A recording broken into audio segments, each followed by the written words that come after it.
Abonnez-vous et cliquez aussi sur la petite cloche de notification pour ne rien rater de nos prochaines vidéos. N'oubliez pas de partager aussi la vidéo et de la liker.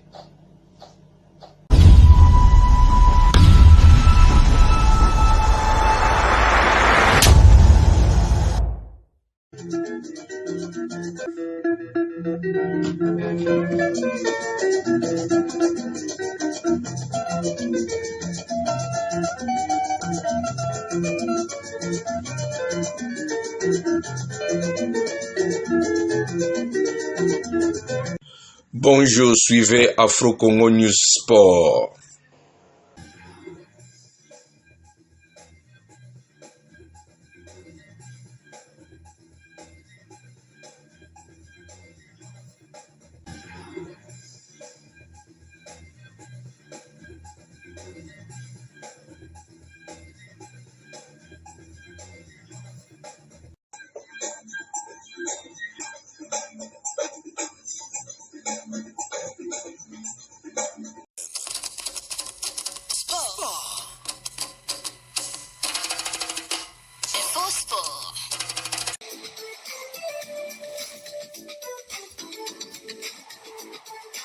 Et de ce match des éliminatoires de la Coupe du Monde 2026 joué ici à Kinshasa, et justement l'hostilité du stade par rapport à l'adversaire. C'est vrai que quand vous arrivez dans un stade de martyrs avec 100 000 personnes, c'est compliqué.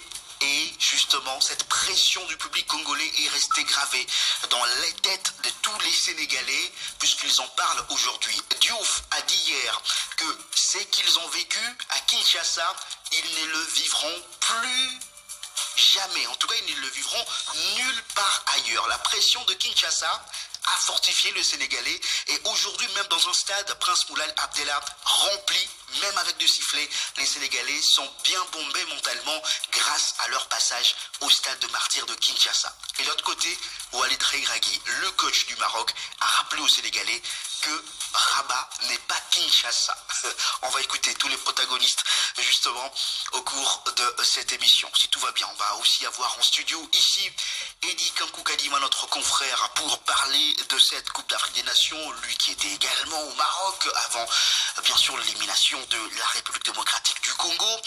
On va parler avec lui de cette Coupe d'Afrique des Nations, cette finale et de tout ce qui s'est passé au cours de cette CAN, puisque c'est le dernier jour de cette Coupe d'Afrique des Nations. Mais on ne va pas oublier qu'ici au pays, le championnat national se poursuit avec plusieurs rencontres. Et la première défaite de la saison, enregistrée par l'AS Maniema Union, battue tôt ce matin à Kindu par la formation du FC Les Aigles du Congo. 1-0, l'AS Maniema Union qui a justement joué ce match le matin ou encore dans la matinée, puisque le club de Kindu devait se rendre à Lubumbashi déjà en prévision de son prochain match de la Coupe de la Confédération, la phase de groupe de la Coupe de la Confédération. Vous le savez, le stade de Martyrs est fermé, et donc la RDC n'a plus qu'un seul stade homologué pour les compétitions internationales. Aujourd'hui, c'est le stade TP Mazembe, et c'est dans ce stade que la formation de l'AS Maniema Union va jouer le reste de ces matchs de la Coupe de la Confédération, y compris bien sûr la formation du FC Saint-Éloi Lupopo. Voilà. Donc on n'a plus qu'un seul stade homologué, le stade de Martyrs. Pour l'instant, il y a des travaux qui sont en train d'y être effectués. Et voilà, on va donc chercher à voir l'évolution prochainement. Le ministre de Sport, Didier Boudimou, a reçu les différents leaders de l'animation côté supporter, avec notamment Lumumba, ou encore, comment on l'appelle, Thomas Iyala, qui était là également. Il y a eu également celui qu'on appelle Fatih Béton, qui lui également était présent.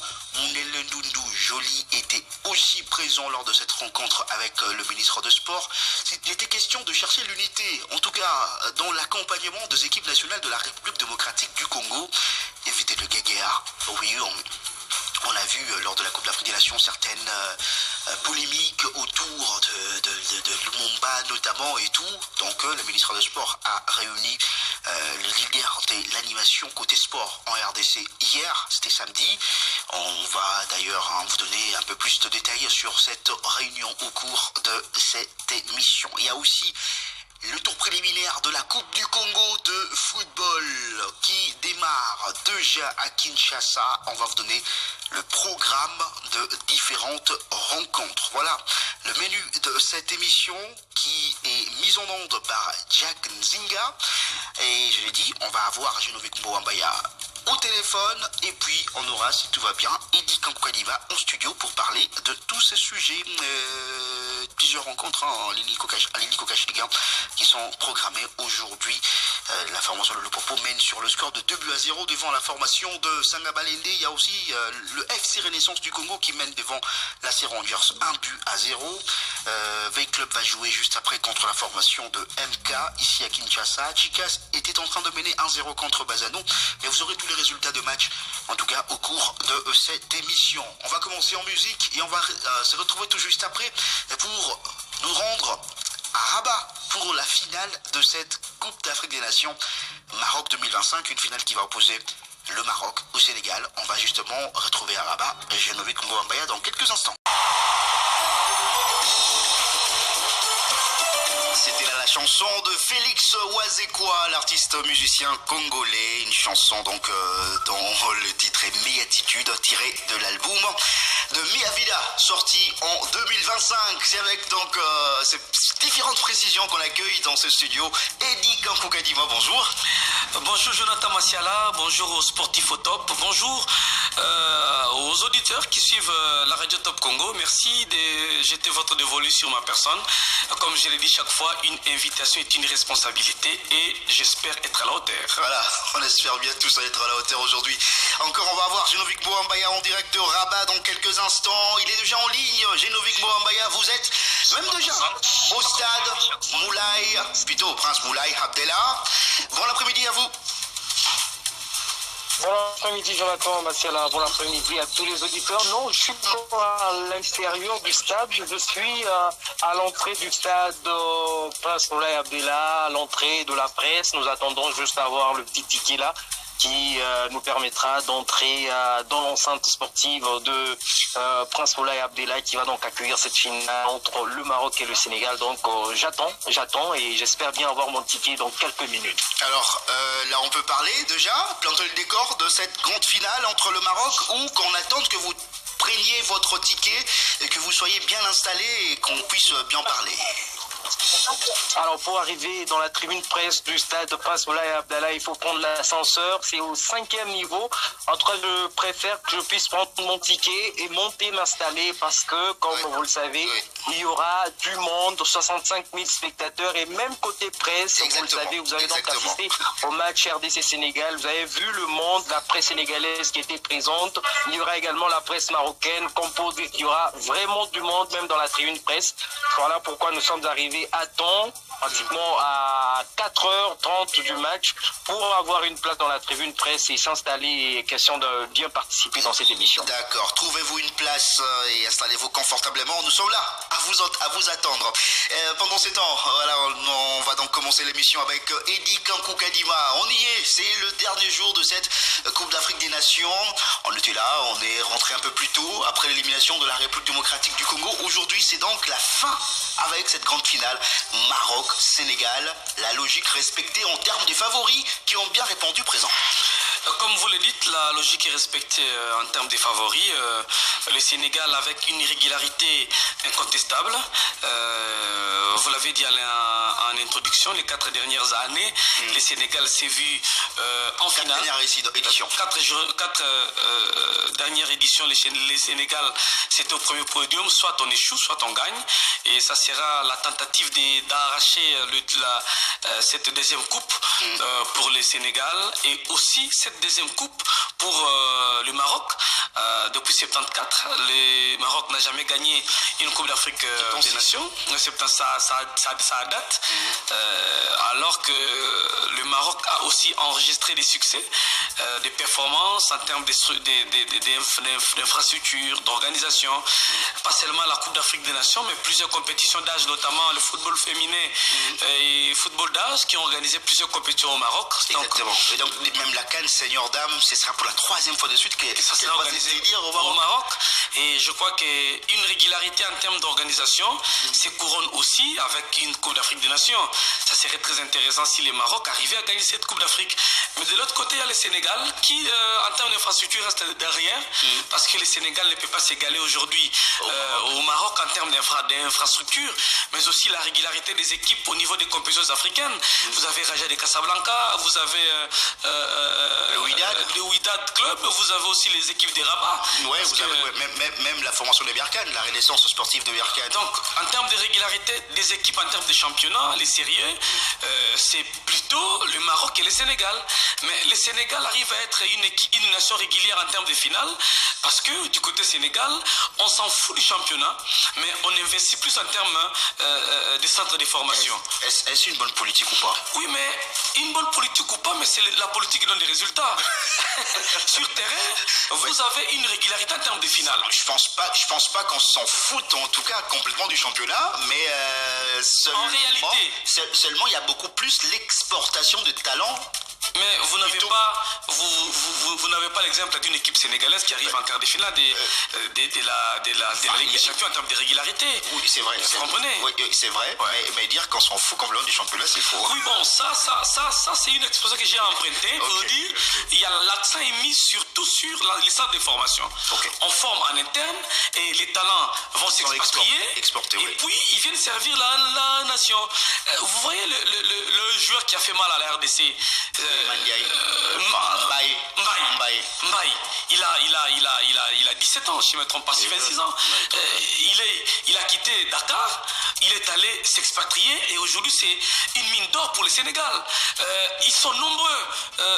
Sadio Mané, c'est lui qui porte l'équipe de Sénégal. C'est un talent formé localement et qui est allé s'expatrier pour offrir ses services, notamment à Liverpool. Aujourd'hui, il est du côté d'Asie, plutôt Qatar. Aujourd'hui, c'est Arabie Saoudite, une mine d'or pour le Sénégal. Par contre, côté marocain, on a misé sur l'infrastructure parce que nous étions tous au Maroc. En Algérie, le stade qui abritait les matchs, c'est le stade annexe qui servait pour les entraînements de l'équipe à la veille de la rencontre. Mais ce n'est pas le cas au Maroc. Au Maroc, vous avez les stades qui pullulent la ville et dans chaque ville, Rabat, Casablanca, Tanger ou encore à Djadidja, vous avez des stades partout. Vous avez des stades partout. Vous avez des stades partout et vous avez des terrains de proximité presque partout. Et le cas avec les léopards de la RDC, vous avez vu comment est-ce que les léopards, à la veille du match, ne s'entraînaient pas seulement au stade annexe où se trouvait le complexe où va se jouer les matchs. On peut vous envoyer dans un stade ou encore un terrain ailleurs. Ça signifie qu'en termes d'infrastructure, le Maroc est très loin, mais une nation irrégulière en termes de finale des Coupes d'Afrique. En termes de résultats en Coupe d'Afrique, c'est vraiment une nation qui n'est pas régulière à la CAN. Exactement. Mais en termes d'infrastructure, nous pouvons compter sur le Maroc. Le Maroc peut organiser n'importe quelle compétition à la minute et à la seconde. Il y a même certaines langues qui pensent que la Coupe d'Afrique des Nations 2020-2022 s'est organisée au Maroc. Mais c'est seulement, il y a l'Afrique du Sud qui s'est aussi prononcé pour la Coupe d'Afrique 2028.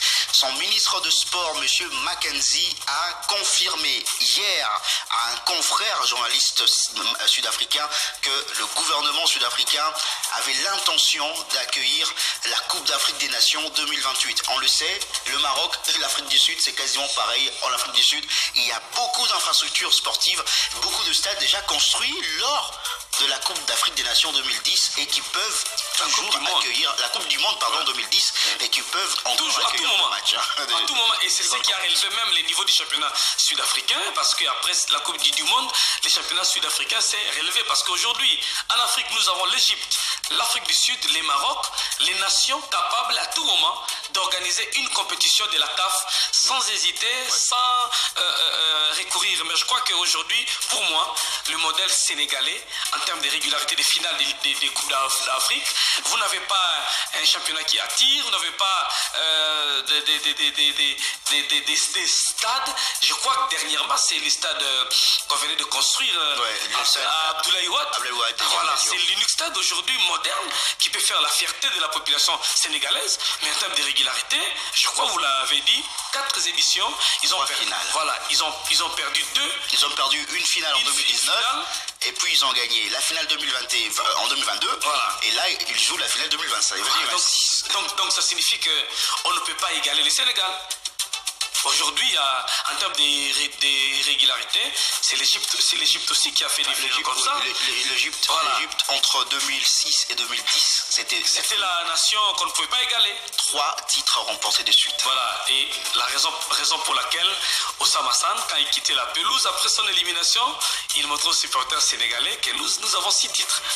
Et aujourd'hui, le Sénégal a éliminé l'Égypte. Hein. Ouais. Ah ouais, et puis aujourd'hui, on ne parle pas de l'histoire. Si on veut rester sur l'histoire, on va dire que la RDC est supérieure et au Sénégal et au Maroc en termes de titres, puisque la RDC, c'est 2 titres. Le Maroc et le Sénégal, c'est seulement 1 titre. Mais quand on regarde la réalité aujourd'hui, ces 2 pays sont loin devant la RDC. Loin devant la RDC, loin, parce que le Congo n'a pas un stade moderne. Le Congo n'a pas un stade moderne, pendant que le Sénégal a un stade moderne. Ouais. Le Maroc en a plusieurs.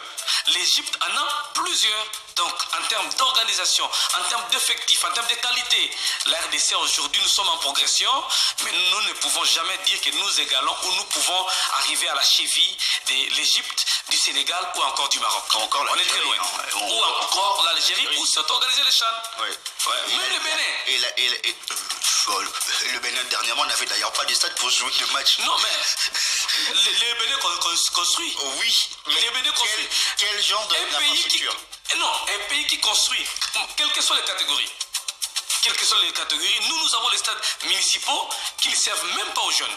Même pas. Et jusqu'aujourd'hui, certains stades sont encore entre les mains des personnes qui l'ont construit.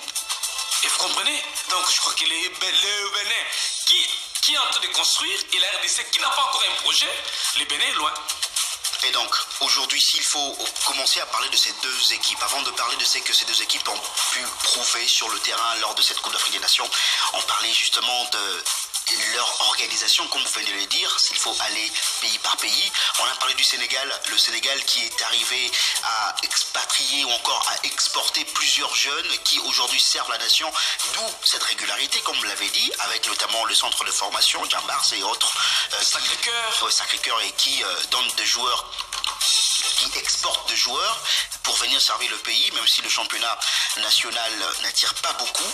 Du côté du Maroc, ce sont beaucoup plus d'infrastructures, mais au Maroc aussi en forme, mais seulement la différence entre le pays subsaharien et le pays de l'Afrique du Nord, peut-être que le nord-africain sortent difficilement.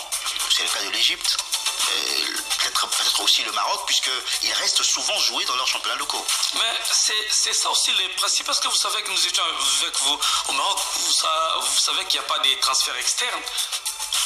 Ils sont En termes d'argent. Oui, en termes d'argent. Donc vous ne pouvez jamais prendre l'argent au Maroc et l'envoyer dans un autre pays. Donc en d'autres termes, c'est pour dire que ce sont des conservateurs. Ce sont des gens qui aiment que les mieux soient organisés chez eux. Ils aiment que tout ce qui est l'or soit à domicile. Et c'est pourquoi vous allez voir que les équipes marocaines sont capables d'acheter un joueur au Congo et dire que je fais un transfert intéressant. Oui. Et quand vous quittez le Congo, vous allez jouer au Maroc, soit à Raja, soit à Berkane ou Wydad de Casablanca. Vous dites que vous avez un bon contrat. Les cas de Malango, les cas de les Moabidi, les autres qui sont passés par là, ils se sont stabilisés. Donc c'est-à-dire qu'ils ont tout fait pour qu'en interne, ça soit viable. Et que tout celui qui joue au Maroc n'envie pas ce qu'il y a à l'extérieur. Et la différence aussi entre le Maroc et l'Égypte peut-être, pour parler des pays d'Afrique du Nord, le Maroc aujourd'hui a beaucoup plus de joueurs évoluant à l'extérieur. Oui, mais le Maroc a ouvert le porte aux joueurs au talent expatriés. Ils n'ont pas de catégorie. Par contre, du côté Égypte, il y a trop de restrictions. Le portier doit être égyptien, il ne faut pas avoir tel nombre de joueurs expatriés. Tout cet arsenal des restrictions fait en sorte que le football en Égypte reste encore sur le plan des Égyptiens. C'était le cas avec l'Afrique du Sud à l'époque. L'Afrique du Sud avait ouvert toutes les portes.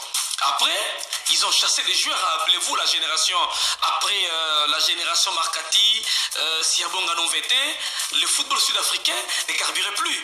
Et ils étaient obligés de prendre la décision de réduire le nombre des étrangers.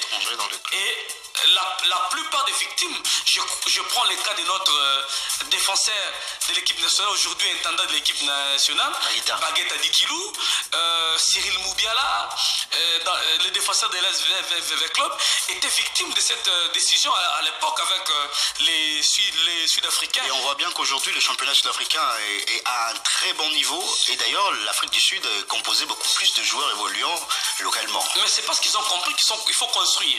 Il y a maintenant des messages, notamment l'actuel président de la CAF, Mochepe, qui est aussi parmi les ténors des gens qui ont révolutionné après cette génération. Ils ont compris qu'il faut créer des clubs puissants pour avoir une équipe nationale puissante. Vous ne pouvez jamais compter sur les talents venant de l'extérieur. Les cas de l'Angola, où vous avez certains joueurs congolais qui partaient gagner là-bas, les cas de la Tanzanie, où vous avez des grandes équipes avec beaucoup d'argent mis par le gouvernement tanzanien, mais vous n'avez pas une équipe nationale qui carbure. Exact. Parce que beaucoup plus d'étrangers.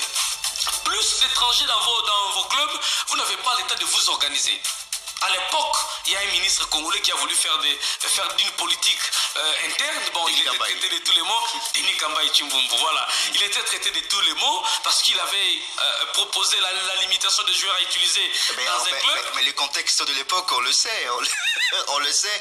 Et pourquoi est-ce que cette décision de Denis Kambaï n'avait pas été bien accueillie, même si aujourd'hui on voit que ça a porté de fruits dans d'autres pays. Bon, les gens pensaient que c'était pour viser l'équipe de Mazembe. Voilà, c'était la rivalité entre V-Club et Mazembe à l'époque. Donc, Et aujourd'hui, on donne raison au ministre Denis Kambaï qu'il avait raison de protéger les talents, de protéger le football sur le plan national.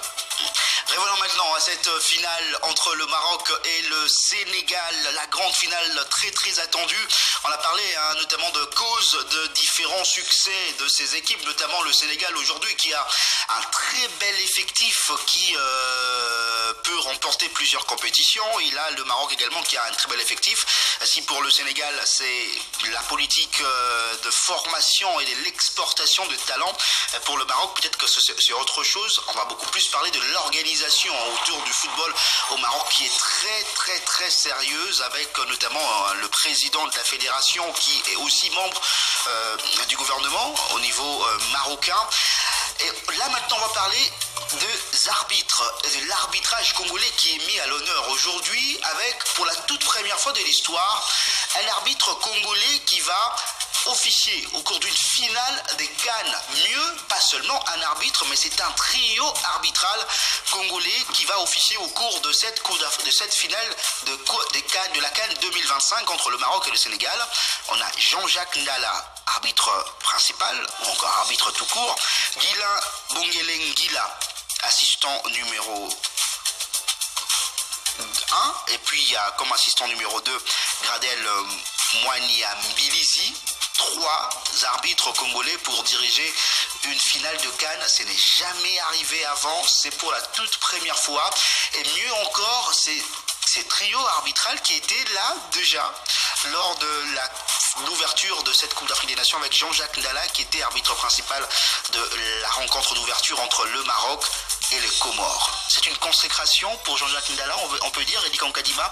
On va rappeler que précédemment déjà, il avait manqué de peu d'être l'arbitre de la finale, je pense, de la Coupe d'Afrique des Nations au Cameroun en 2022. Il avait manqué de peu d'être en tout cas l'arbitre de la finale. Il avait officié lors de grands matchs. Et là dernièrement, Jean-Jacques Ndala a été à la Coupe du Monde des clubs aux États-Unis. Jean-Jacques Ndala qui a officié, ou encore qui a dirigé plusieurs grands matchs au niveau africain avec de matchs Super Coupe de la CAF et tout consort. Aujourd'hui, est-ce que l'arbitrage congolais peut se sentir fier, peut se dire d'être fier par rapport à ces qui arrivent aujourd'hui en finale de la CAN Maroc 2025? Logiquement, non. Logiquement, non. L'arbitre congolais doit avoir honte. L'arbitrage congolais doit avoir honte. Mais les arbitres congolais doivent être fiers des noms. Je suis vu Olivier Safari sur vos antennes, interrogé par Geneviève Mboa. En fait, les diables au Congo, laissés ailleurs.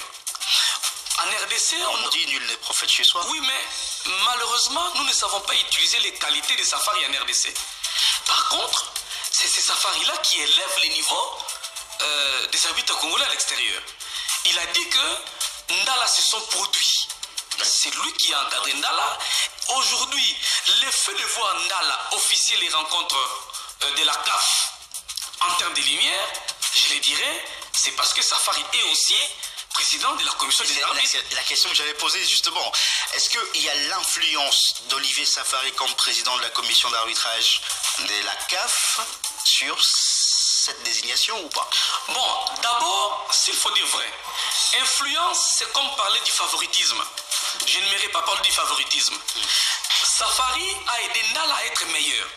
Et maintenant, les compétences de Ndala font en sorte que Safari, là où il est, mette en lumière les compétences de Ndala. Pas du favoritisme. Et surtout que c'est pas le président de la commission d'arbitrage qui choisit. Exactement. Voilà, exactement. Et aussi, il faut dire vrai qu'un arbitre n'est pas choisi par rapport à son nom. Un arbitre est choisi par rapport à ses cotations des autres matchs. Quand on vous compte les matins, on vous compte les soirs, on vous compte, et c'est par après qu'on va jeter les dévolus qu'on va vous proposer. Et la désignation d'un arbitre ne dépend pas d'un individu. Comme ça se fait ici chez nous, vous avez besoin d'être un arbitre qui dit, tiens, vous appelez le président de la ligne. C'est ce qu'Olivier Safari d'ailleurs a dénoncé dernièrement. Ah, voilà. Ici, là, ce sont des commissions qui travaillent. Et le nom est proposé en fonction de vos prestations. Si vous aviez mal presté, ne pensez pas qu'on va vous aligner pour une finale. Et une finale n'est pas une histoire de compète au B. Non. Ça signifie que Safari, en amont, a travaillé sur les compétences de Jean-Jacques Ndala, qu'aujourd'hui, ce sont ces compétences-là qui plaident pour Jean-Jacques Ndala, accompagné de la présence d'Olivier Safari. Parce que Safari peut proposer le nom de Ndala. Mais si Ndala n'est pas compétent, on ne va pas choisir Ndala. D'abord les compétences, mais aussi maintenant dans ces milieux-là, vous ne pouvez pas évoluer sans avoir quelqu'un qui vous guide. Vous comprenez? Et le guide aujourd'hui s'appelle Olivier Safari Kabene, le mieux congolais en matière d'arbitrage.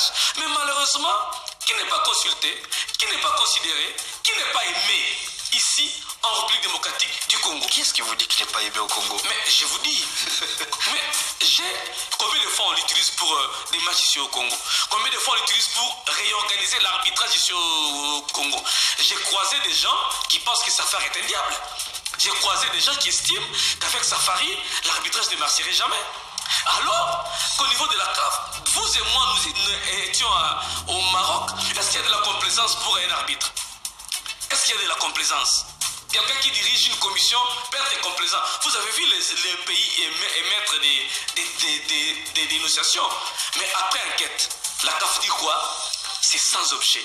Parce que les désignations se font toujours en suivant ou en respectant les règles de l'art. Et je pense que l'exemple Safari doit nous aider pour la réorganisation, pas seulement de l'arbitrage, mais du football. Pourquoi je parle du football? Parce que le football passe par l'arbitrage. Vous avez des arbitres formés, des qualités, vous avez un spectacle garanti. Vous ne pouvez pas avoir un spectacle garanti quand vous avez des arbitres mal formés. Non. Alors qu'aujourd'hui, nous pouvons nous reposer totalement sur Safari pour la réorganisation de cette histoire. Les débats, l'Assemblée générale a laissé, de la FECOFA a laissé la gestion des arbitres sur les épaules de la Linafoot. Tant mieux. Mais cela n'enlève en rien les qualités qui regorgent, qui peut avoir Olivier Safari sur la commission des arbitres. Parce que la loi est claire que la commission doit être gérée par un seul arbitre. Il n'y a pas d'influence de la Ligue ou encore de la fédération. Mais l'Assemblée étant souveraine a pris la décision de laisser, ce n'est même pas de laisser, c'était un moratoire que l'Assemblée, lors de la dernière Assemblée tenue au centre CEPAS, on a laissé l'arbitrage entre les mains de la Linafoot. Et je crois que le moratoire sera vidé lors d'une autre Assemblée. Et c'est le moment de réfléchir comment refaire l'arbitrage congolais, que l'arbitrage congolais puisse avoir un arbitre de qualité. Je le dis souvent que l'arbitrage congolais a des arbitres de taille. Nous manquons seulement une organisation pour les accompagner et faire du sifflet congolais un sifflet de qualité. Officier aujourd'hui, la finale d'une grande compétition Maroc-Sénégal. Et c'est un grand match. Avec toute la pression qu'il peut y avoir tout autour de cette rencontre. Et selon mes enquêtes,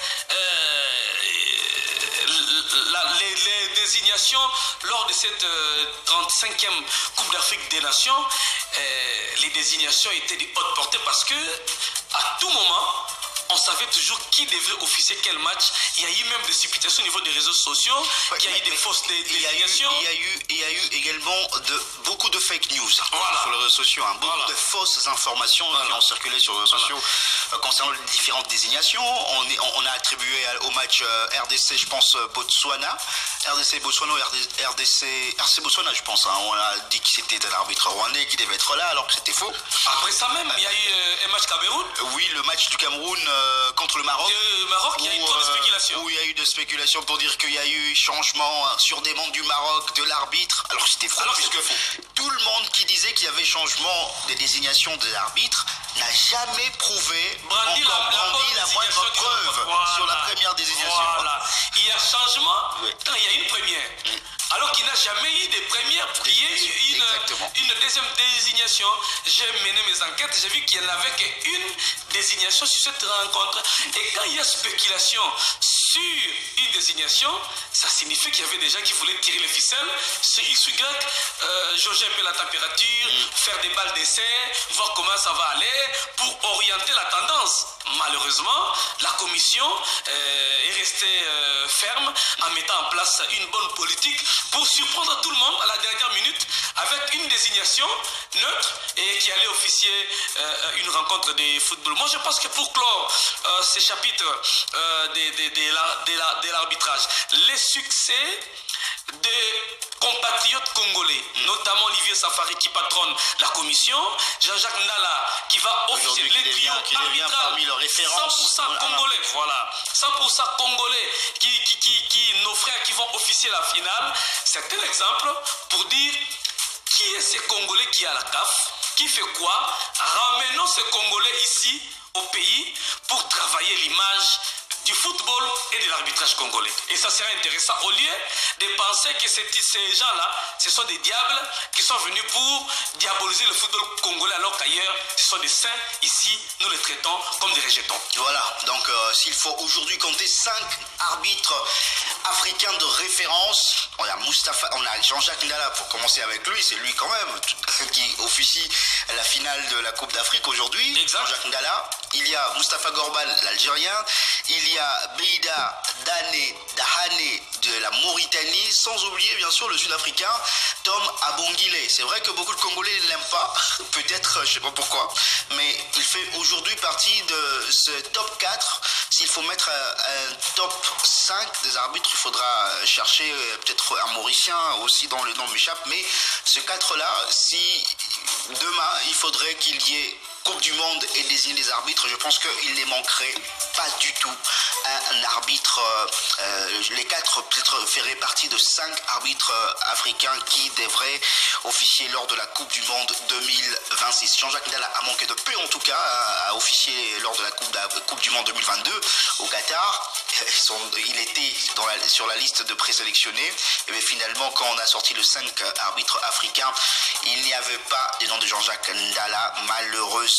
En 2026, avec tout ce qu'il a pu faire depuis tout ce temps, je pense que lors de la Coupe du Monde 2026, Jean-Jacques Ndala fera bel et bien partie des arbitres africains qui seront retenus pour cette Coupe du Monde 2026. Bonne chance à lui. On espère aujourd'hui qu'il fera ensemble avec ses compatriotes congolais, puisque les 3 seront congolais sur l'aire de jeu.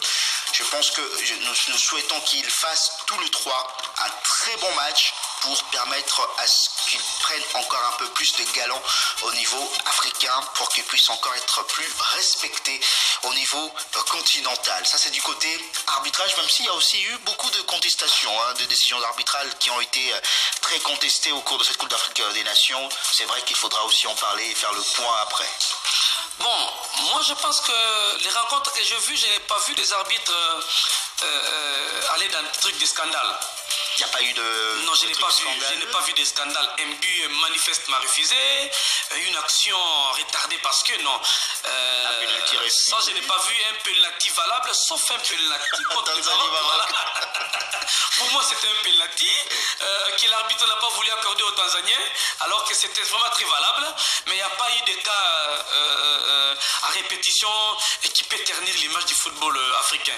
Par contre, il y a eu une gestion responsable des arbitres sur les terrains. Ça c'est ce que j'ai vu parce que j'étais au Maroc, j'ai assisté à 2-3 matchs, 4. J'ai vu à la télé comment est-ce que les décisions arbitrales ont été prises.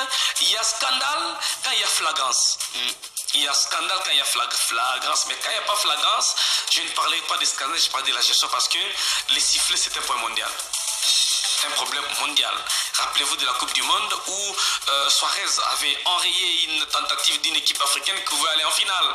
En demi-finale, si je ne me trompe pas, en demi-finale. Le Ghana qui pouvait en 2010 devenir le premier pays africain. Et le penalty raté par Asamoah Anguia. Donc ça signifie que si au niveau mondial il se pose des problèmes africains, rappelez-vous pourquoi on a installé le 4e arbitre, pourquoi le VAR est arrivé. C'est la VAR, les VAR. Voilà. En tout cas, les deux articles peuvent être employés. Voilà. Et il y a même l'Angleterre qui avait contesté lors d'une Coupe du Monde que n'eût été les buts refusés par l'arbitre, l'Angleterre allait franchir une étape de la compétition. Donc c'est un problème au niveau mondial. Mais il faudrait chercher à limiter les différentes fautes d'arbitrage. Pour cette Coupe du Monde, je vous dis, il n'y a pas eu scandale. Il n'y a pas eu scandale. Pour la CAN. Pour la CAN, il n'y a pas eu scandale. Voilà. Ça c'est selon moi, hein, parce que chaque personne aussi a sa manière de voir et de concevoir. Voilà, ça n'est que la première partie de l'émission où on a parlé de l'arbitrage, notamment congolais, qui sera à l'honneur aujourd'hui dans cette finale entre le Maroc et le Sénégal. On va marquer une petite pause publicitaire, on revient juste après. Là maintenant, c'est pour écouter les différents protagonistes. On va aussi tenter d'avoir Genovic Mboa. Malheureusement, pour l'instant, c'est difficile. Hein. Il y a tellement de monde, on vient de voir des images, même pour les journalistes, il y a tellement de monde pour récupérer déjà le ticket d'accès à la tribune média. Ça sera compliqué, mais si on n'a pas Genovic Mboa, c'est pas grave, on pourra l'avoir prochainement, mais on va tout faire pour... on espère bien qu'il va trouver une bonne place rapidement pour pouvoir intervenir au cours de cette émission. On va écouter dans la partie qui va suivre justement les différents protagonistes, avec notamment Kinshasa qui hante toutes les têtes jusque-là. La RDC est éliminée de la 8e de finale, mais on continue de parler de la RDC avec notamment ce match RDC-Sénégal de Kinshasa. L'ambiance de Congolais au cours de cette rencontre-là avait d'abord traumatisé le Sénégalais avant de le rendre plus fort. Aujourd'hui, ils se disent très forts et ils se disent ne plus être intimidés par aucune autre ambiance à travers le monde, quoi qu'elle soit.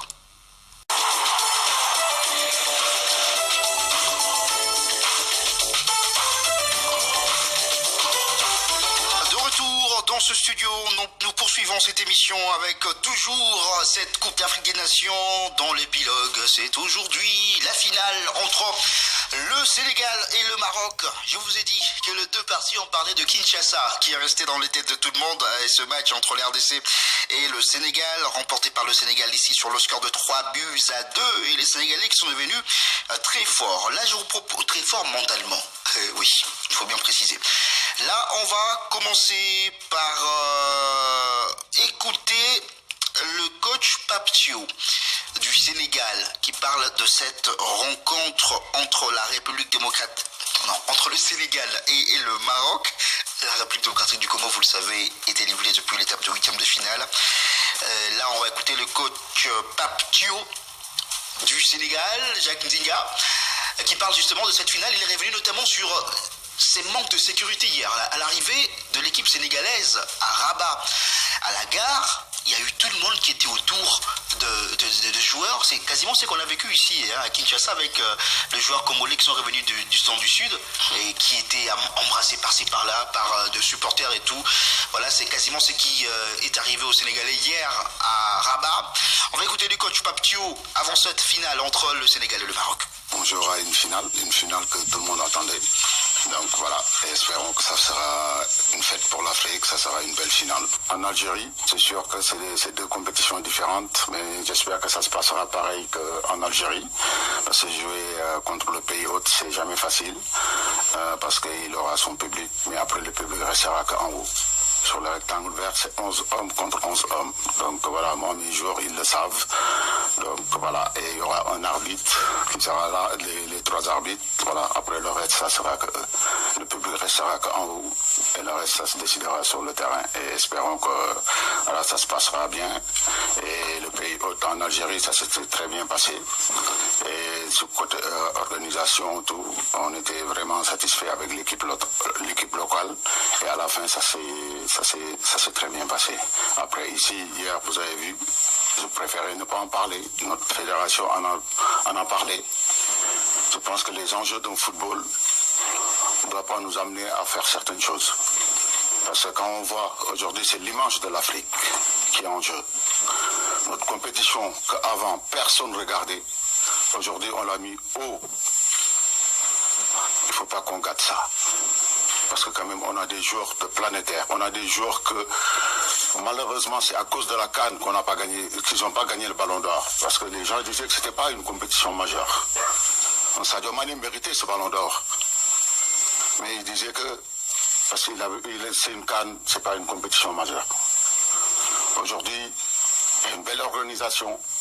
Il faut bien la finir. C'est important. Il faut bien finir cette organisation. Et hier, ce qui s'est passé, c'est anormal. Anormal. Une équipe comme le Sénégal qui descend, on les laisse avec la foule populaire comme ça. Les joueurs étaient en danger.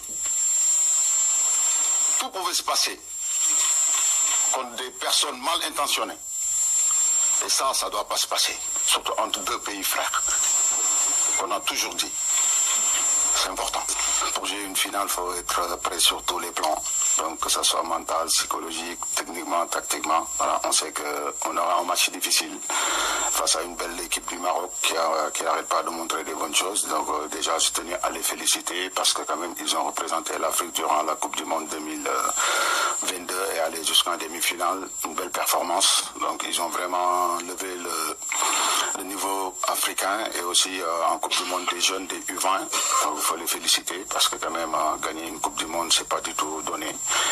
Voilà, et demain on s'attend à un match très difficile face à une très belle équipe du Maroc qui va nous tout proposer. Nous aussi on gardera nos principes, ça c'est sûr et certain. Ça ne sera pas du tout un match facile de leur côté que de notre côté. Maintenant on verra bien. Nous on est prêts, déterminés et on a envie de ramener cette coupe chez nous au Sénégal, Inch'Allah. Je préfère ne pas parler de l'arbitrage parce que quand même on peut faire tous des erreurs. Donc moi en tant que coach j'en ai fait. Les joueurs sur le terrain parfois aussi ils font pas le bon choix. Donc il faut accepter parfois les erreurs d'arbitrage. Donc voilà, nous on est préparés à ça mentalement, quel que soit ce qui se passera. On jouera notre match, on mouillera notre maillot, on se donnera à fond et espérons qu'à la fin on prendra la coupe, on la ramène à Dakar, Inch'Allah. Aujourd'hui quand on s'appelle Sadio Mané, sa décision ne l'appartient plus. Ça ne l'appartient plus. Il y a un peuple qui est derrière. Donc ce peuple aimerait le voir continuer. Et je pense que cette décision, il l'a pris à chaud. Et le pays n'est pas d'accord. Et moi, en tant que sélectionneur, je ne suis pas du tout d'accord. Et on aimerait le garder le plus longtemps possible. C'est un monument. Partout pour l'Afrique. Il représente l'Afrique. Il représente le monde. C'est un exemple. Ces genres de personnes, on a besoin dans cette vie. Il donne des leçons de vie. Son humilité, son éducation et comment il se mouille le maillot du Sénégal. Il donne sa vie à la Coupe du Monde, à la Coupe d'Afrique 2022. Il a donné sa vie pour qu'on gagne pour qu'on obtienne notre première étoile. A signé un papier qui dire si ça m'arrive, c'est mes responsabilités. Cette personne, est-ce qu'on a envie de le voir partir? Moi, non. Et ses coéquipiers aussi, non. Oui, c'est sûr, la gestion des émotions, j'ai des joueurs matures. Donc parfois, je sais, ils ont l'habitude de jouer ce genre de match. Aujourd'hui, on en parle de finale de CAN. Un public qui sera derrière. Je pense qu'on a joué un match à Kinshasa. Une qualification d'une Coupe du Monde. On a géré les émotions comme il fallait. En menant 2-0, l'équipe était sereine, a joué son jeu, gardé les phases et est très, très lucide. Et on sait gérer ce genre de match.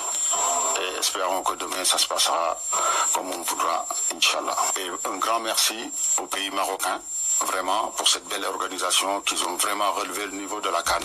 Et espérons que ça va continuer. Mais après ce qui s'est passé hier, quoi qu'on puisse dire quand même, je ne veux pas en revenir. Hein. On est tous témoins de ce qui s'est passé hier. Ça ne doit pas se passer. Ça ne doit pas se passer. C'est l'image de l'Afrique. C'est l'image de l'Afrique. Je ne parle pas en tant que coach sénégalais, je parle en tant qu'Africain. Voilà, c'est là le coach du Sénégal, Pape Thio, un peu remonté sur ce qui s'est passé avec l'arrivée de joueurs sénégalais à Rabat, et comme Kadiwa. Est-ce que là c'était déjà une façon de pouvoir entamer mentalement le Sénégalais avant cette finale? Ça se joue à tous les niveaux. Ça se joue à tous les niveaux. Mazembe à Tizi Ouzou, je crois en Algérie. La population algérienne avait assiégé l'hôtel de Mazembe. Ça fait partie des stratégies d'une finale. Nous étions au Maroc, nous avons vu les niveaux de la sécurité qui étaient très élevés. Comment est-ce que les supporters pouvaient être à former le couloir pour l'équipe du Sénégal? Je me pose la même question que Papsio. Je me pose la même question, c'est arrivé comment? Nous étions au stade Moulay pour des matchs. Nous avions vu comment est-ce que on filtrait les gens. On ne voyait même pas là où les équipes entraient. Qu'est-ce qui fait en sorte que le Sénégal se retrouve dans cette situation et mais pas les Maroc? Et pendant que vous jouez sur le sol marocain, c'est l'équipe adverse qui est dans cette situation. Je comprends le coup de gueule de l'entraîneur sénégalais. Mais après, la différence aussi, c'est que c'est la gare. C'est la gare. Peut-être qu'il y aurait eu une bonne non. Quand vous dites que c'est la gare sécuritaire. Voilà, quand vous dites que c'est la gare, les équipes sont prises en charge par la sécurité interne. Notamment, là, c'est la CAF qui accueille les équipes et en collaboration avec la sécurité locale, on s'est réservé à une équipe une sécurité. Il ne s'agit pas d'un match de poule, il ne s'agit pas d'un match de quart de finale, il s'agit d'une équipe qui joue la finale. Et à chaque étape de la compétition, la sécurité change. Vous avez vu comment est-ce que on nous avait arraché des badges lors du rencontre de l'entraînement RDC avant la photo du Sénégal. Avant la photo du Sénégal. Voilà. Mais où est partie cette sécurité? Où est partie cette sécurité pour sécuriser l'équipe du Sénégal? On nous a dit qu'on ne filme pas. Mais attendez, quand vous parlez d'arracher les badges, moi je ne fais pas partie de ces événements-là.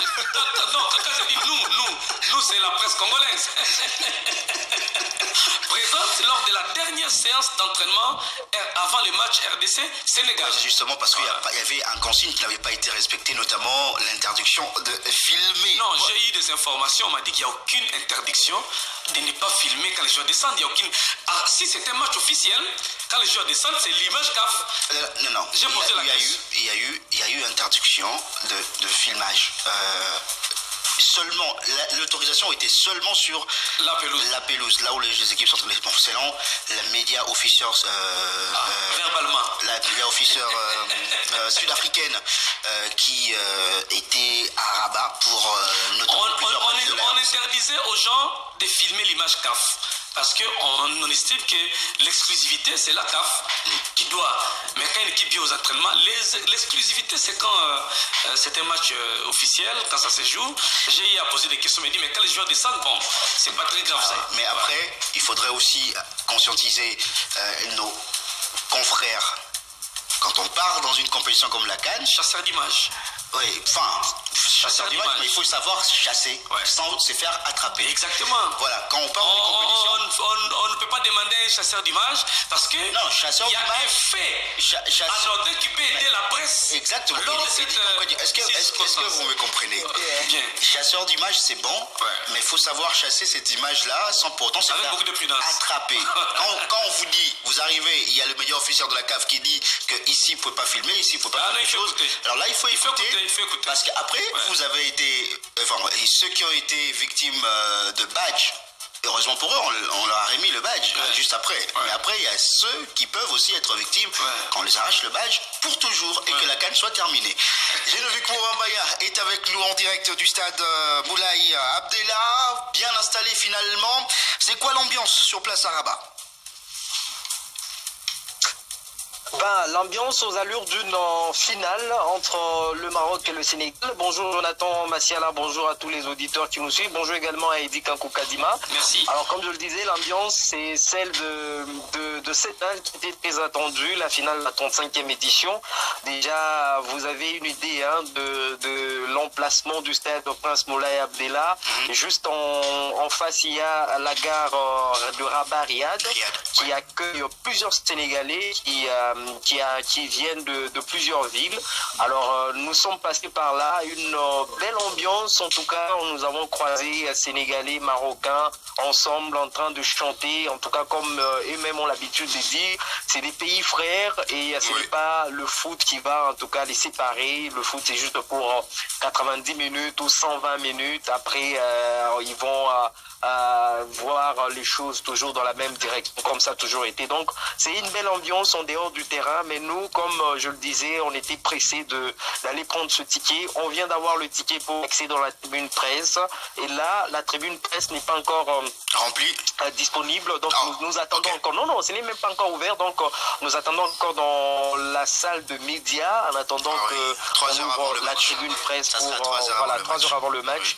Voilà, nous attendons cette finale et tout ce qui va se passer avant, pendant et après match, on sera là pour en tout cas relayer. Alors, dites-nous, est-ce que ces Sénégalais qui vont au stade ont leurs billets? Puisque j'ai cru entendre dire que tous les billets étaient confisqués par le Marocain. Non, bon, confisqué, c'est trop dire, mais pas confisqué, mais acheté. Ont été vendus, voilà. Acheté par le Marocain. Tous les billets ont été achetés, exactement. Vous avez donc suivi le communiqué de la Fédération sénégalaise de football. C'est vrai qu'elle a acheté des billets pour la finale, mais c'est tellement insuffisant pour ce grand stade. C'est 65 000 places dans ce stade, mais c'est tellement insuffisant pour cette finale. On a vu lors du match, j'ai assisté au match Maroc-Cameroun, Maroc-Nigeria. C'était à peine qu'on pouvait apercevoir ou voir quelques Nigérians dans quelques tribunes du stade. Donc les billets côté sénégalais, certes ils ont acheté des billets, mais c'est tellement insuffisant pour cette grande finale, et nous pouvons carrément dire que le stade sera acquis à la cause de Marocains à 90%. Voilà, voire plus. Même si on l'a vu lors du match RDC Sénégal à Tanger, que c'était vraiment une fraternité entre le Maroc et le Sénégal, puisque les Sénégalais sont tellement nombreux au Maroc qu'on s'était cru à Dakar lors de ce match-là. Et aujourd'hui, ils se rendent comme minoritaires. Le problème, c'est qu'il n'y avait pas anticipation. Bon, c'est vrai que le Sénégal ne savait pas aussi qu'il allait arriver en finale pour prendre toutes ces initiatives, c'est vrai.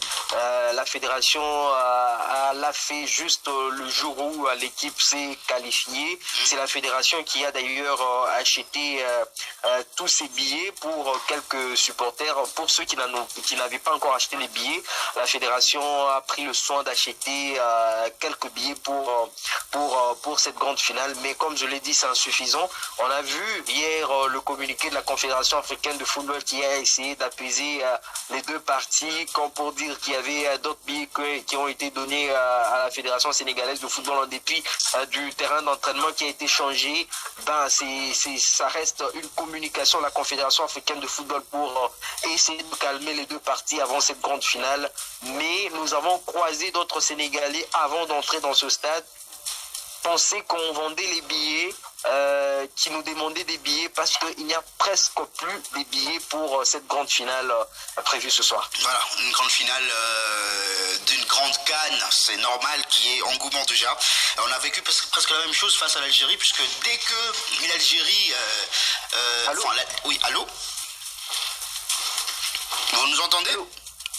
Non, on vous entend très bien. Alors je disais que la RDC a vécu quasiment la même chose face à l'Algérie, puisque l'Algérie connaissait déjà qu'elle allait terminer en première position de son groupe et qu'elle allait jouer face au deuxième de notre groupe, et que le supporter algérien avait acheté le billet en avance. La RDC a eu du retard pour avoir de billets. Voilà pourquoi d'ailleurs le stade était à 95%, je pense, rempli par les Algériens lors de ce match de 8e de finale perdu après prolongation. , 1 - 0 par la République démocratique du Congo. Alors Jean-Luc Mbouambaya, on va... Allô? Allô? Oui, allô? Nous vous entendons très bien. Alors je disais que la RDC a vécu quasiment la même chose face à l'Algérie, puisque l'Algérie connaissait déjà qu'elle allait terminer en première position de son groupe et qu'elle allait jouer face au deuxième de notre groupe, et que le supporter algérien avait acheté le billet en avance. La RDC a eu du retard pour avoir de billets. Voilà pourquoi d'ailleurs beaucoup Oh là là, Jacques Nzinga, il faut régler le petit souci. J'ai vu que Mbouamba était mis sous silencieux, donc il n'avait plus de son retour. Il faut régler le souci technique.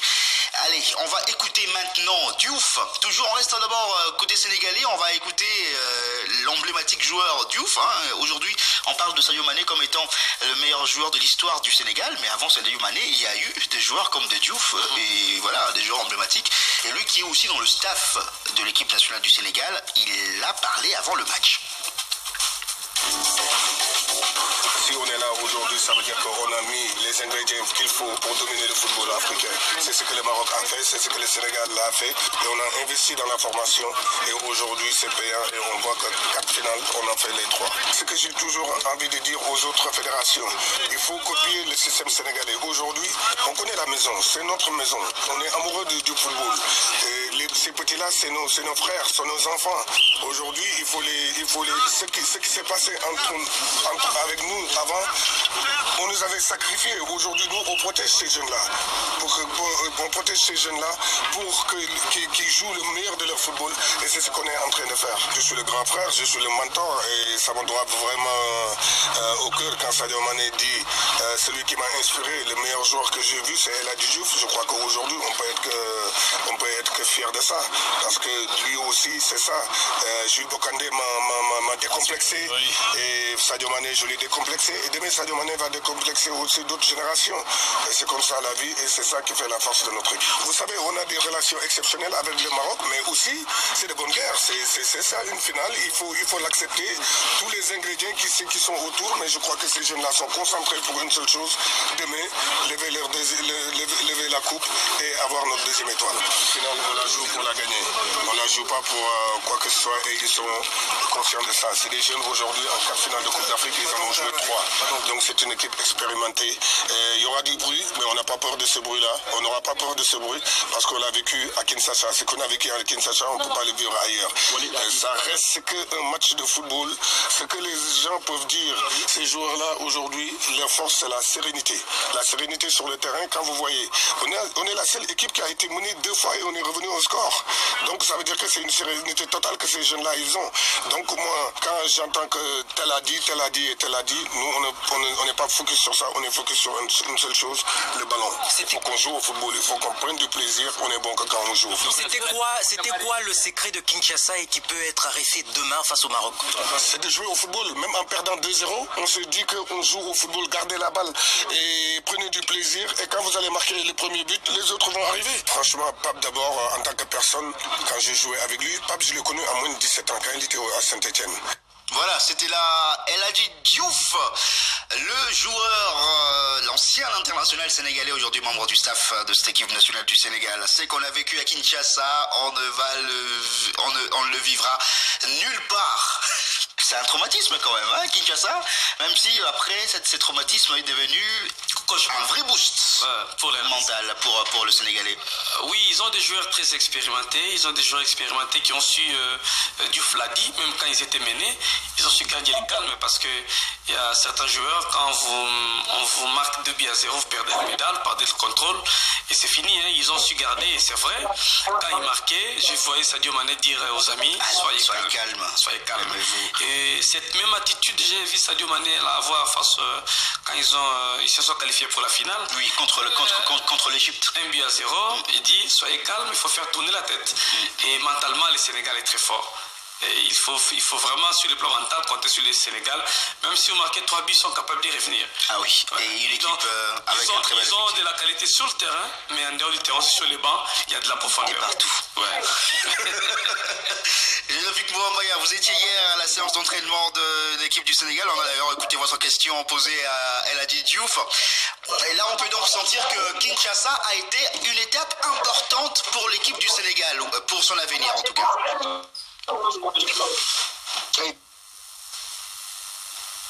Exactement, Jonathan, j'ai l'impression que c'est devenu une chanson pour tous les Sénégalais que nous avons rencontrés. Commençons par le coach en conférence d'avant-match. Il est revenu sur Kinshasa. Diouf est revenu sur Kinshasa. Il est également revenu sur Kinshasa.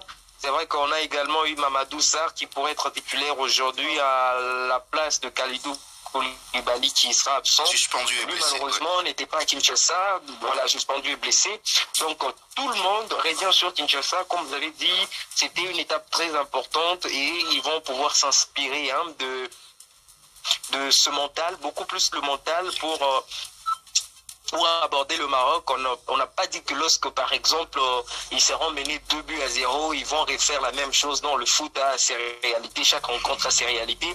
Mais il rappelle beaucoup plus Kinshasa pour montrer qu'il y avait du mental pour aller chercher cette égalisation et cette victoire à Kinshasa devant le public qui y avait au stade des Martyrs. Donc voilà, c'est une étape importante, mais je vous jure que l'ambiance qu'il y a ici au Prince Moulay Abdallah n'est pas comparable à celle de Kinshasa parce que le public congolais est beaucoup plus chante lorsque ça va, hein, lorsque ça va, lorsque ça joue bien côté Léopard, ça fait du bruit, lorsque ça ne va pas, on s'était, donc on se le dise, mais ici, à Rabat, j'ai assisté au match Maroc-Cameroun, Maroc-Nigeria, ils chantent, ils font du bruit, ils mettent l'ambiance du début à la fin. Peut-être parce que je n'ai pas assisté, peut-être parce qu'ils n'ont pas été menés lors de ces deux rencontres que j'ai assistées. Mais en tout cas, du début à la fin, il y a de l'ambiance. À chaque fois que l'équipe adverse touche le ballon, c'est tout le public qui crie sur cette équipe adverse. Et je vous jure, c'est une ambiance comme pas possible, et il faut avoir le mental pour aller sortir et chercher un but face au Maroc dans un tel stade. Peut-être que le Sénégal va y arriver avec un Sadio Mané qui sait toujours galvaniser le groupe, vu son expérience. Vous avez donc vu toujours son geste. À Kinshasa, c'était la même chose. Lorsqu'il y a eu qualification pour la finale, c'était la même chose, le même geste. Et sachant aussi que c'est sa dernière CAN. Donc, je sais qu'il y a vraiment de l'enjeu pour cette rencontre, surtout côté sénégalais. Bon, pourquoi pas aussi côté marocain, parce qu'il n'y a qu'un seul sacre jusque-là dans cette phase finale, dans cette Coupe d'Afrique des Nations. Quoi qu'il arrive, aujourd'hui, l'équipe qui va gagner va remporter son deuxième titre au niveau continental. On a écouté le Sénégalais. On va maintenant écouter aussi le coach marocain Walid Regragui qui parle de ce match et qui rappelle aux Sénégalais que Rabat n'est pas Kinshasa. On l'écoute. Et la différence, d'être là le 17 de cette conférence pour pouvoir jouer cette finale. Donc voilà, c'est chose faite. Très heureux de pouvoir jouer une finale de Coupe d'Afrique à domicile. C'est le rêve de n'importe quel joueur, je pense, et entraîneur. Donc voilà, maintenant on a le dernier match, la dernière marche, qui va être sûrement la plus difficile, contre une des meilleures équipes, bien sûr, d'Afrique et aussi au monde. Super coach, super joueur, gros effectif, 3 finales sur 4. Ça parle de même, mais je pense que c'est bien pour le football africain que les deux meilleures équipes se rencontrent en finale. Maintenant, voilà, on va jouer chez nous. On a un objectif depuis 2 ans, depuis l'élimination en Côte d'Ivoire. Et on espère être à la hauteur demain pour, bien sûr, rentrer dans l'histoire et rendre heureux nos supporters. Le facteur, ça va être déjà pour nous, surtout, la gestion des émotions depuis le début. Voilà, l'équipe qui a la pression, naturellement, c'est le Maroc. C'est normal, on joue à domicile. Après, voilà, comment on va pouvoir gérer ce match en termes d'émotion, de ne pas se mettre la pression. On a vu que sur un match, surtout celui de la Tanzanie, voilà, sur un match à élimination directe, les 25 premières minutes, elles n'étaient pas suffisantes. On aurait pu payer cash. Mais derrière, on a vite corrigé le tir, que ce soit contre le Cameroun ou contre le Nigeria. Ça y est, je pense que les joueurs, ils ont compris qu'il fallait se relâcher. Donc demain, ma seule crainte, c'est ça. C'est de ne pas jouer relâché, de se mettre trop de pression sur cette finale, de commencer à penser négativement. Alors que voilà, c'est un match de foot, c'est une finale, il faut la jouer, il faut se faire plaisir. Et surtout à la fin, il faut la gagner. C'est ce qui nous importe. Donc voilà, on sait qu'on va avoir une équipe en face qui est habituée, qui a beaucoup de confiance. Les Sénégalais sont passés par là. Hein. C'est une équipe un peu comme le Maroc. Hein. Pour pouvoir une finale ou pour être régulier, c'était compliqué pour eux. Maintenant, on voit que quand ils rentrent dans ces compétitions, même quand on les voit un peu moins bien, un peu comme nous au premier tour, beaucoup de critiques, le Sénégal peut mieux faire, le Maroc peut mieux faire, mais à l'arrivée, les grosses équipes, elles sont là à la fin. Donc voilà, pas ce qui me fait peur, mais le Sénégal, ils seront là demain, public, pas public. Ils ont été au stade des Martyrs. Ils n'ont pas été inquiets, ils sont costauds. J'espère juste qu'ils n'auront pas un excès de confiance, et puis que nous non plus. Mais voilà, ça va être une belle finale, ça joue sur les détails. Une finale, c'est du 50-50. Nous, on aura peut-être 51 avec le public. S'ils sont aussi bons qu'en demi et en quart, peut-être qu'on montera à 55. Mais en tout cas, ça sera ni facile pour eux, ni pour nous. Mais nous, on est confiants, eux aussi. Et j'espère que la meilleure équipe gagnera. Pour le côté... on va dire athlétique, bah forcément, nous, on a une demi-heure de plus dans les jambes. Mais quand on veut gagner cette compétition, quand on veut aller au bout, et nous, on a l'expérience aussi avec la Coupe du Monde, voilà, on sait qu'à un moment donné, le critère physique et psychologique, il est déterminant. Mais nous, on va pas se cacher derrière ça, on a un effectif. Et si un joueur doit être fatigué demain, je pense que c'est pas demain qu'il va lâcher. Donc voilà, sur le côté mental, on va être là. Tout le monde a envie de marquer l'histoire. Et s'il y a une gêne ou s'il y a quelqu'un qui n'est pas à 100%, il débutera pas le match. Et si au bout de certaines minutes, on voit qu'il y en a qui sont un peu moins bien, on a des joueurs sur le banc qui peuvent prendre le relais et garder cette intensité, en tout cas sur le style de jeu, sur l'envie qu'on a. On sera dans les mêmes critères que ce qu'on produit depuis 2 ans. Même si voilà, c'est toujours plus facile quand tu joues le Cameroun ou le Nigeria que les gens apprécient ce qu'on fait. Mais pour moi, on a toujours joué de cette manière depuis 2 ans. On est sur une série de victoires consécutives de 19. Après, quand tu joues des équipes un peu moins faibles, on voit moins un peu cette intensité parce qu'on a beaucoup plus de possession. Et donc, on voit moins ce pressing, moins ce repli, moins cette agressivité qu'on a. Demain, en tout cas, voilà, on va avoir un bel opposant. Et on sera obligé d'être à ce niveau-là, sinon on va pas exister. Donc voilà, on sait que sur ce côté-là, on peut pas relâcher. Et si on relâche, c'est qu'on n'aura pas été au niveau, c'est tout. Donc on va pas chercher d'excuses, ou bien physiques ou bien mentales. Demain, on sera présent et le Sénégal aussi. Non, Inch'Allah, l'objectif de toute façon, c'est l'objectif de tout un pays, bien sûr, de tout un peuple. Après, ça reste que... Ça va peut-être vous énerver, ça reste que du football. Nous, on va jouer à une finale de Coupe d'Afrique. On espère que ce ne sera pas la dernière dans l'histoire du Maroc. C'est comme ça que je vois les choses. C'est que le début.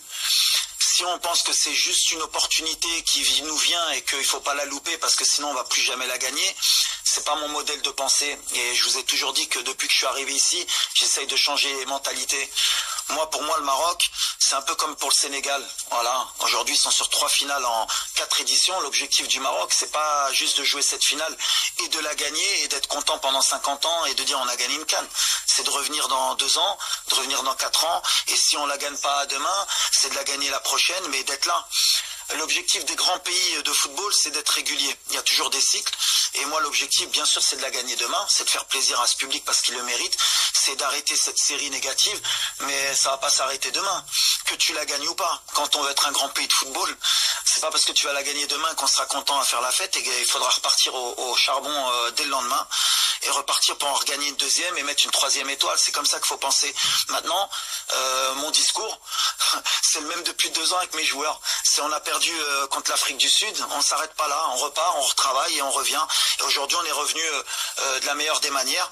Et demain, on va essayer de marquer l'histoire. Mais sans être négatif. Inch'Allah, on va gagner demain.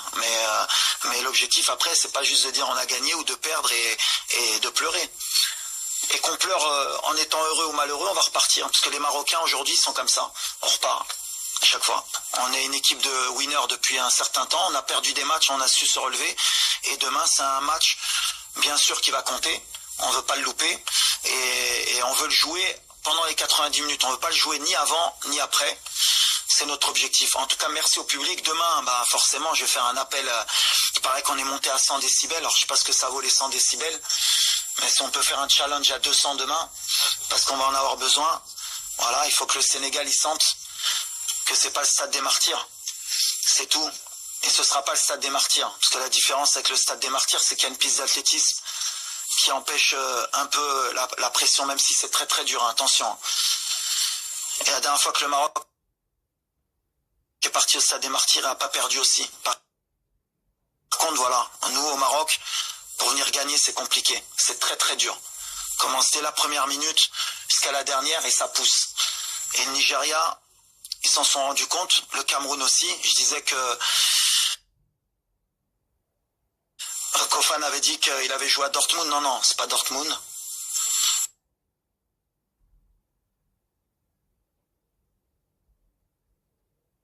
C'est pas le Bayern, c'est pas le Parc, c'est pas Marseille. Au Maroc, à Rabat, je peux dire que ça pousse et demain, bah voilà, il faudra une équipe du Sénégal très très forte pour venir nous battre chez nous. Mais ils sont capables, hein, attention, hein, ils sont capables et peut-être ça va les motiver.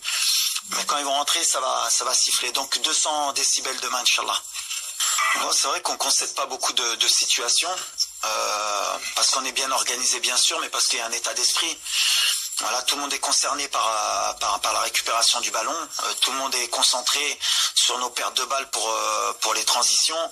On essaye de rien laisser à l'adversaire, parce qu'on sait qu'on n'est pas non plus la meilleure équipe. On a des talents, c'est sûr, mais comme d'autres équipes, comme le Sénégal, comme l'Égypte, comme le Cameroun, comme la Côte d'Ivoire, maintenant en Afrique, tout le monde a des talents. Mais voilà, ce qu'on essaye d'insuffler depuis que je suis arrivé dans cette équipe, c'est que c'est une équipe qui doit gagner. C'est pas des talents. Et à partir du moment où des joueurs avec autant de talent comprennent qu'il faut courir ensemble, qu'il faut défendre ensemble, ben forcément, les équipes en face, elles ont moins de cartouches. Je pense que demain, on va tomber sur des joueurs offensifs qui sont très bons, des avaleurs d'espace. Sénégal sur le half space, ils sont énormes, ils font que ça, ils répètent. Ils sont pas avares d'efforts, les courses gratuites, ils les font, voilà. Sur le half space, ils sont énormes, ils font que ça, ils répètent. Ils sont pas avares d'efforts, les courses gratuites, ils les font, voilà. Si on arrive à contrôler ça, je pense que ce sera la clé du match. Si on arrive à contrer ces demi-espaces, voilà. Si on arrive à contrôler ça, je pense que ce sera la clé du match. Si on arrive à contrer ces demi-espaces, ces courses, parce que voilà, c'est une équipe qui fait vraiment de courses dans l'espace. En fait, peut-être qu'elle sera beaucoup plus dangereuse si elle nous laisse le ballon qu'en ayant le ballon. Alors après, est-ce qu'ils vont vouloir avoir le ballon ou pas? Je pense que l'orgueil du Sénégalais sera quand même d'essayer, si elle nous laisse le ballon qu'en ayant le ballon. Alors après, est-ce qu'ils vont vouloir avoir le ballon ou pas? Je pense que l'orgueil du Sénégalais sera quand même d'essayer d'avoir le ballon, parce que depuis un certain temps, ils essayent d'avoir la maîtrise. Ça va jouer dans ça. Nous, on est costaud, eux ils le savent, mais on a aussi, quand on voit la canne que fait Sadio, c'est extraordinaire. Jackson, il est en confiance. On a le petit Liman, c'est extraordinaire. Jackson, il est en confiance. On a le petit Liman, même s'il tricote beaucoup, il aime percuter et jouer un peu individuel. Voilà, si demain il est un peu plus collectif, il va nous mettre un peu dans le dur. Voilà, il est un peu plus collectif, il va nous mettre un peu dans le dur. Voilà, c'est des joueurs, à tout moment, ils peuvent faire la différence. Nous, ça va être dans notre tête, ça va être l'équipe qui va être le plus concentrée, le plus rigoureux dans ça. Voilà. Puis non, mes émotions, moi je les gère comme un entraîneur qui joue une finale. C'est pas ma première finale, ce sera pas ma dernière, j'espère. Voilà, moi le plus important c'est de donner de la confiance à mes joueurs, c'est ce que je leur dis. Seul truc que c'est pas ma première finale, ce sera pas ma dernière, j'espère. Voilà, moi le plus important c'est de donner de la confiance à mes joueurs, c'est ce que je leur dis. Seul truc que je peux leur donner, c'est mon expérience de joueur. J'ai perdu une finale en 2004, comme je leur ai dit. Aujourd'hui j'ai 50 ans et je suis sur le banc. Voilà, je leur ai dit, si vous voulez attendre d'avoir 50 ans et être sur le banc pour revivre une finale et passer par les diplômes que je suis passé, les expériences pour revivre une finale avec le Maroc, vous avez l'exemple, c'est votre coach. Donc répétez pas la même erreur. Gagnez une canne, comme ça, si après vous voulez faire coach, au moins vous l'aurez gagné. C'est la seule chose que je peux faire passer comme message. On va rester fraternel jusqu'au coup de sifflet final. Enfin, ça va être un match de football et quand il va siffler, il n'y a rien qui pourra empêcher ou rompre les liens qu'ont les Marocains.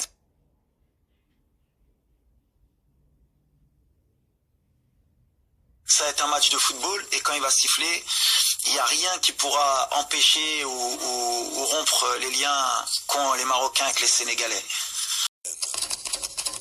Sport. Info Sport.